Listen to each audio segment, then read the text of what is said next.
Disillusion ST is a game that takes place between Halo 4 and Halo 5, where you and Cortana must venture through a labyrinth of memories to buy Fent from an evil wizard. As much as this game is a massive shitpost, it also houses an endearing narrative for those willing to wander its never-ending labyrinths. A narrative that you'll discover over time as you accumulate yourself to being surrounded by gravel-eating troglodytes. Oh god, I love eating Leave gravel. me alone! You'll meet tons of goofy characters on your quest, like Blue Man, funny one-eye finger guy, but worst of all, the French. When you first begin the game, you're introduced to Cortana, who flashbangs you like in Halo 3. Hear me out, please! But in this game, she goes by Melpomene. Wait, Pomini? Wait, Pomni? No, Melpomene is not another term for a certain individual. Melpomene is actually the name of one of the 9 muses in Greek mythology. You know, the ones from the fucking Hercules movie. Behold his thunderbolt! These muses represent the source of all creative knowledge and thinking, from literature to science and even tragedy. And then, oh fuck. Melpomene in particular is the goddess of tragedy. While these characters share a name, you don't know if they share a similar purpose, or hell, even just who she is, what her beliefs are, what she wants. But real gooners know what they want. As the story progresses, you begin to learn more about Mel through the words of other characters. I'll get back to her later, since you can only truly progress the story by wandering the halls of hell. In the early hours of your journey, everything feels confusing and pointless. Even the controls are just completely alien. Let me out of here, please. I don't... Just let me out of the goddamn menu, no! The core gameplay revolves around walking aimlessly through a tapestry of visual nonsense. If the SCP Foundation has the backrooms, Disillusion ST has the fucking crack rooms. Door after door after door, you feel like you're going completely nowhere. It's overwhelming at first to be lost in this hellfuck of a maze. From angelic interior so bright that you would think you just got hit with a fucking flashbang. Think fast, chuckle nuts! To rustic cum slums, to the literal internet. This place has it all. Finally, my favorite childhood snack. Thankfully, you aren't alone, as the other characters you meet while wandering these endless halls are similarly confused. Some bring up topics like longing of the past, asking you to ponder on their words while you continue on your journey. Then there are others that just eat fucking light bulbs and Gaussian blur away. It's really interesting how they made the player's cluelessness part of the narrative. Everyone who ends up in this shithole is just like you. Whether or not they want to leave is a different story. Disillusion ST does an excellent job easing you into its gameplay loop, and soon you'll get your bearings and be able to traverse the rooms more easily. But the real question is, what the fuck are we even doing here? What does Melpomene even want from us? Is my reward a foot job? Cause it fucking better be. Remember when my stupid ass was stuck in that menu? I'm retarded? Well, that menu is actually the game's progression bar. It's later explained that you're currently stuck in what is called the Naraka.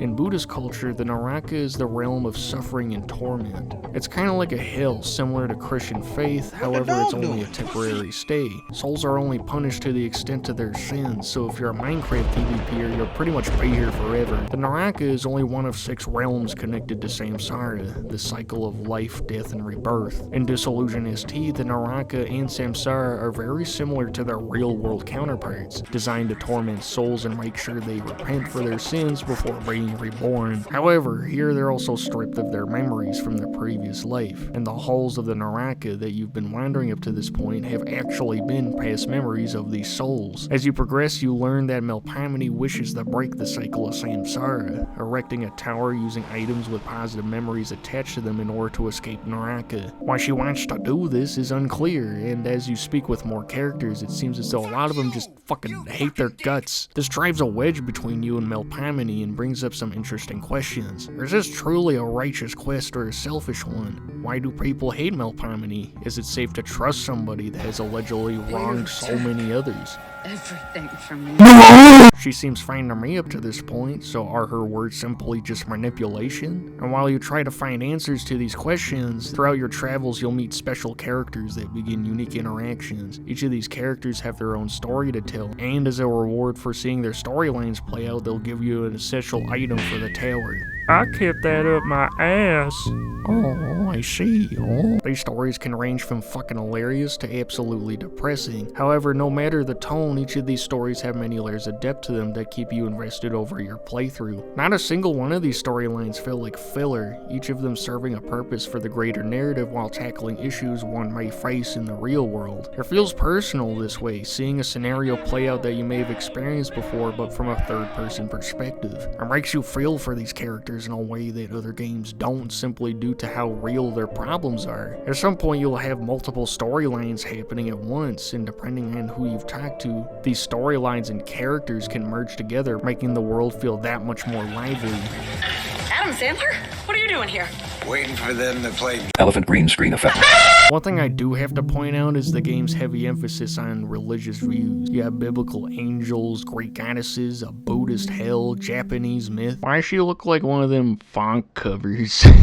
Here guys, hold on just a sec. I got some comments actually on one of these videos, hold on. No women can break my heart cause I don't let them in. Ooh.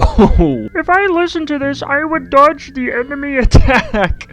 Ooh. You won't like me when I'm slowed plus a reverb. I think in the universe of Disillusion ST, every religion is somewhat correct, and it's an intriguing concept that I've never seen explored before. I mean, sure, there's something like modern God of War where each land has their own pantheon of gods and monsters. However, they're all disconnected from each other, unlike here where they're all interconnected in a way that could make genuine sense. But you know what doesn't make sense? You not being subscribed yet. Because if you don't like and subscribe right fucking now, I'm gonna dip Melvin here into this KFC deep fryer. Come on, dude, just like and subscribe. It'll only take like 2 seconds. Oh god, no! Wait, what was I talking about? Oh, fuck, right, the review. Enough of this boring story nonsense. What about the combat? It sucks dick. The combat isn't really anything special. It's heavily RNG related, feels clunky at the best at times, and I hate this fucking sock monkey piece of shit. And then we'll be all like, in your face! And I'll be all like... There are only a handful of master tapes in Disillusion ST and only one genuine boss fight, but it's very underwhelming. Combat isn't the game's strong suit, and I know this because when you first boot up a new save, it asks you if you want the combat or the baby bitch mode. There's no leveling system in the game. The only reward you're offered for surviving an encounter are cards for the card minigame, which feels lame as hell. Also, this game just has a really bad habit of leaving you in a room with 500 dudes and pretty much just leaving you there to die. Absolutely no way I'm getting through that. Completely solid. But watch this. What's not shitty, however, is the game's soundtrack. Oh, fuck. Every track is brimming with this dreamlike wonder, like you've just entered a lucid dream and realized that you can finally live out your wildest fantasies. My favorite of the bunch stands out even more than the rest, and don't you ever tell me that my opinion is wrong, you piece of shit. Solaire's theme, simply called Running, starts out with these panic drums that are all like, and then the synth goes wah, wah, wah, fucking smooth with it. As you continue to progress, everything starts to click and you no longer feel confused or lost. You understand which doors lead where, and you even start to put a name to familiar areas. Disillusion ST is a fucking smart kind of game, cause it leads the player towards their goals indirectly and doesn't feel the need to beat the fucking shit out of you in order to do so. As confusing as the game looks on the outside, there's a method to the madness that showcases extremely impressive game design on the creator's part. Even when you think you've figured it all out, however, Disillusion ST still throws curveballs your way and it always keeps you on your toes. I've never played a classic dungeon crawler, nor a game even remotely like Disillusion ST in my entire life. This game shouldn't even work at all. I mean, the combat sucks, the navigation is confusing, and near the end feels like a fucking slog.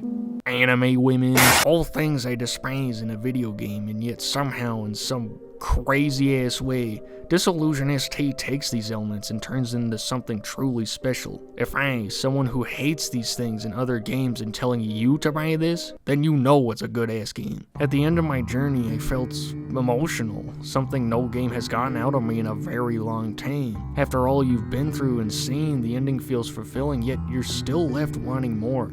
You're still left wondering, could I have done things better? This game isn't what you think it is. Fuck, I don't even think it's what I think it is, and I beat this game fucking twice. If you want to give this a try, I'd highly recommend you look this game up on Steam and play it for yourself. You can get it either on Steam or itch.io for a really great price. Anyways, that's pretty much it for me today. See ya, bastards.